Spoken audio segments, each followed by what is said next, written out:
یہ فیصلہ کیا، اور ایک متوازی عدالت یا پیرلل کورٹ جسے کہتے ہیں، جرگہ کہتے ہیں، جس کا آئین اور قانون میں وجود نہیں ہے، لیکن ہمارے جو ٹریڈیشنل سیٹ اپس ہیں، صدیوں پرانی جو روایات ہیں، اس کے نام پہ ہم وہ عدالتیں لگاتے، اس کا فیصلہ ہوا. ٹھیک ہے، اچانک سے یہ ان کے لیے، دونوں کے لیے، کیونکہ وہ جیسے آپ نے پوچھا کہ وہ لڑکی تو جو ہے ان کا معاملہ تو سیٹ ہو گیا تھا فیملی. پھر یہ جو آپ نے ویڈیو دیکھی، یہ پھر ان کو اس مقام پہ جو کوئٹہ سے 35 to 40 کلومیٹرز اوے یہ تھا، پہاڑی علاقہ تھا. جی جی جی جی، تو ہنہ تھانہ کی یہ حدود بنتی ہے وہاں پہ، تو یہ وہاں پہ لے جاتے ہیں.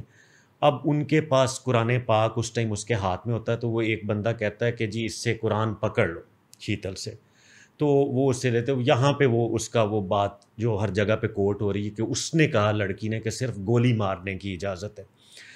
تو پھر انہوں نے اس کو شوٹ کیا، اس کے بعد انہوں نے اس کو لڑکے کو بھی ختم کر دیا. تو یہ تھا کہ ایک ٹیمپریری ارینجمنٹس تھی.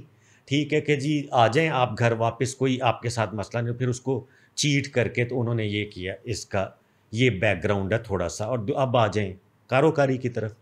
وہ اس کا مختصر آپ کو بتا دیتا ہوں کہ آنر کلنگ کا ہی تصور ہے، غیرت کے نام پہ قتل کو ہی کاروکاری کیا. اور اس کا جو پاکستان میں سب سے سوئر مرکز ہے وہ سندھ ہے. ٹھیک ہے، یہ وہاں سے کوائن ہوئی تھی. ٹھیک ہے جی، کہ کاری قرار دے دیا ہم نے. وہ بیسیکلی انگریزی میں اگر آپ اس کو چیک کریں گے تو آپ کو بلیک وومن اس کا وہ ڈکشنری میں ملے گا، یعنی اس نے اپنا منہ کالا کیا ہے. ٹھیک ہے، اس کا منہ کالا ہے. تو اس کا اوریجن ورڈ کے ایٹمالوجی پہ تو کیا ہی جانا، لیکن یہ آنر کلنگ کا ایک اس میں لوکل اس میں ایک کانسیپٹ ہے.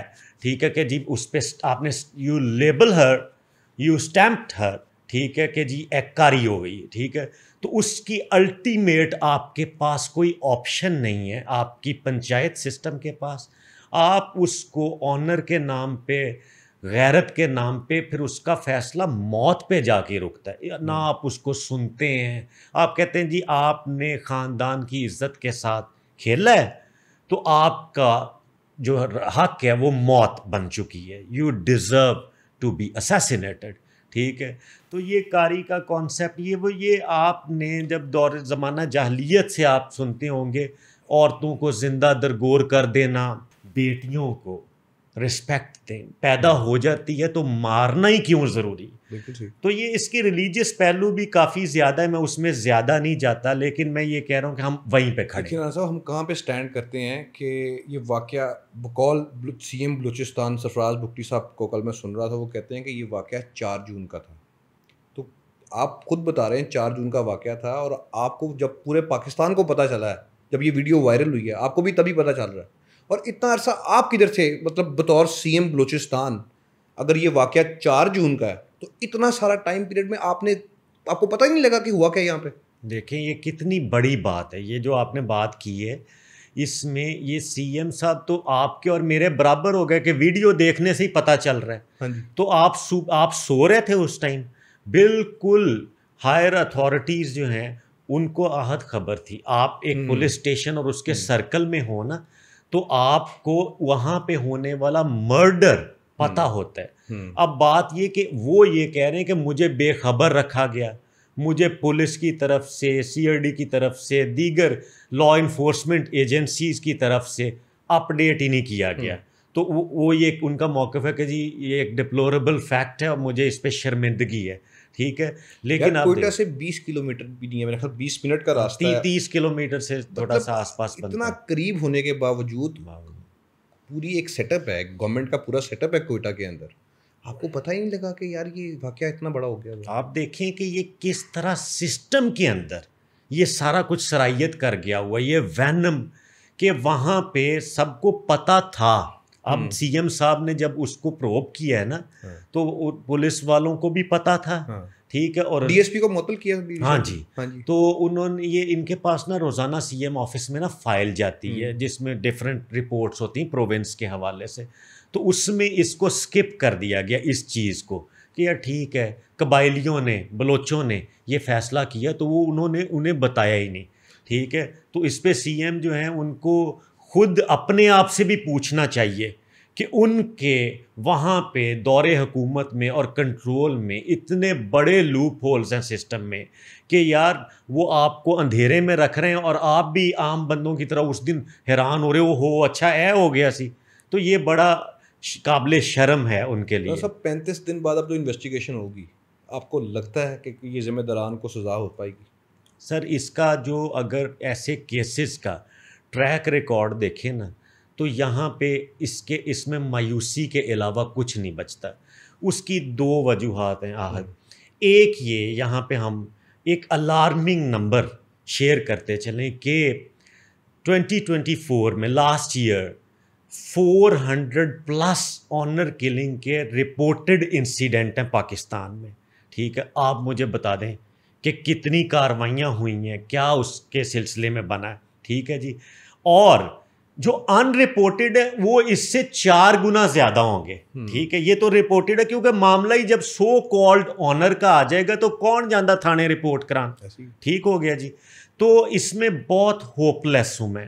ٹھیک ہے, اور اس میں آپ کے سامنے یہ چیز ہونی چاہیے کہ 1 سال میں یہ فگر 1000 کے قریب اگر رپورٹڈ اور ان رپورٹڈ کو آپ ملائیں تو وہ ہوتا ہے.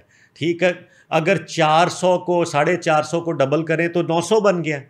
تو اس کا کیا مطلب ہے کہ پر ڈے کم از کم 2 آنر کلنگ کے واقعات پاکستان میں ہو رہے ہیں.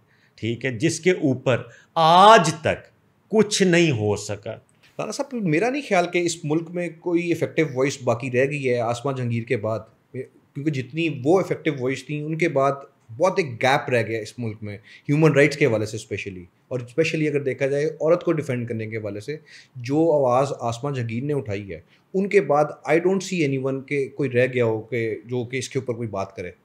دیکھیں اس میں یہ ایک آپ بالکل صحیح کہہ رہے ہیں, لیکن جو پیٹری آرچیکل سوسائٹیز ہوتی ہیں نا جس میں مرد کا تسلط ہوتا ہے وہاں پہ اسی طرح یہ آوازیں اکا دکا ہی بچتی ہیں. یہاں پہ ہیومن رائٹ ایکٹیوسٹ ہیں, اس میں نکل کے بھی آئیں. ٹھیک ہے, لیکن بات یہ کہ جب کوئی انسیڈنٹ ہوتا ہے یہ ان کی پرائم رسپانسبلٹی ہے نہیں.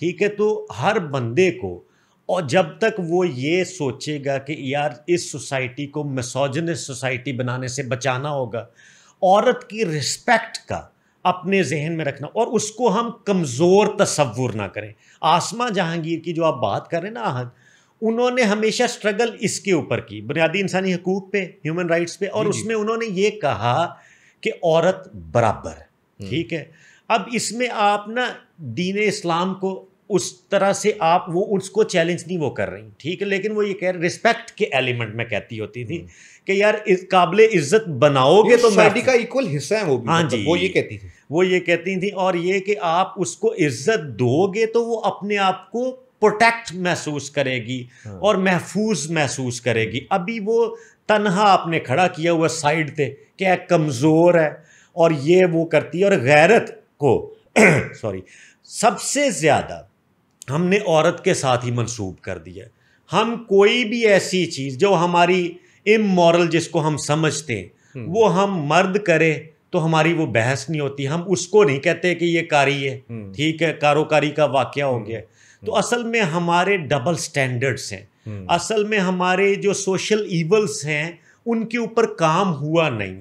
اور کوئی بھی قوانین انہوں نے تو آپ کو یاد ہوگا کہ انہوں نے 99 سے آن ورڈ ہی کہا تھا اس پہ قوانین بنائیں. ٹھیک ہے, اس پہ آپ کریں. وہ کہہ رہی تھی اس میں بہت سارے لیکوناز ہیں. ٹھیک ہے, اب میں اپنی بات کو کنکلوژن کی طرف لے کے جاتا ہوں کہ وہ لیکوناز جو ہیں آسما جہانگیر نے ہائی لائٹ کیے, اور اس کے بعد اس وجہ سے مختارہ مائی کا کیس مشرف صاحب نے انٹرٹین کیے ہوئے ایک ایک بندہ اس پنچایت میں جو بیٹھا ہوا تھا نا جرگے میں, اس نے کہا اس کو پکڑو اٹھا کے اندر ڈالو.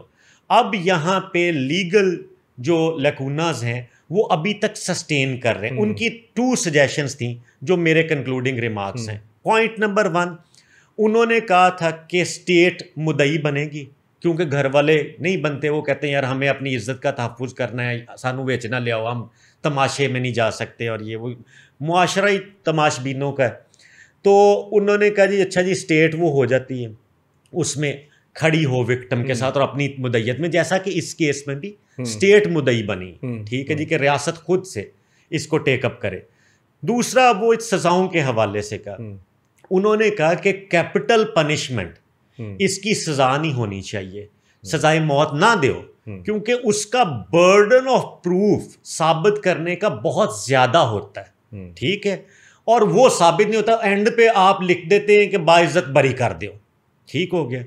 اس کے بعد انہوں نے کہا کہ اس کی کوئی امپریزنمنٹ آپ رکھیں سرٹن ٹائم فریم کے لیے، جیسے لائف امپریزنمنٹ یا یہ، تاکہ ان چیزوں کو ثابت کرنا، کیونکہ وٹنس پروٹیکشن تو عہد ہے نہیں. بالکل. تو اگر مجھے گواہیاں چاہیے تو میں تو ڈرا ہوں گا جس نے گواہی دی، انہوں نے کہا بھائی کل نو مینوں مار دیں گے. اسٹیٹ ہی کر سکتی ہے، یہ بالکل ویلڈ پوائنٹ ہے. ٹھیک ہے، وہ آپ پہلے بھی بات کر رہے تھے کہ عدالتوں کو اس میں متحرک ہونا پڑے گا کہ عدالتی نظام، جوڈیشل سسٹم اتنا امپاور ہو کہ بندے جو اب اس میں بھی ٹیررزم کے چارجز میں یہ بندے دھر لیے، الگ لائف ٹائم امپریزمنٹ دینی چاہیے ان کو. وہ جو قانون طے کرے اپنا رستہ بنائے، لیکن آپ چارجز فریم کر رہے ہیں دہشت گردی کے. اب دہشت گردی کو جب اس کے وٹنسز اس طرح سے نہیں ملیں گے، وہاں پہ گواہیاں نہیں ہوں گے، تو یہ خدشہ موجود ہے کہ بندے چھوٹ جائیں گے ویڈیو ایویڈنس ہونے کے باوجود، اوفینس ہونے کے باوجود.